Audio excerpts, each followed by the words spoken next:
So let's change the angle of the shape. Keep generating the new design. Explore the more and more options. So let's find another shape.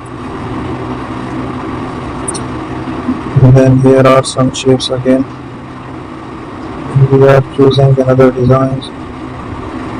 Explore the features for more. So here we are using the new designs.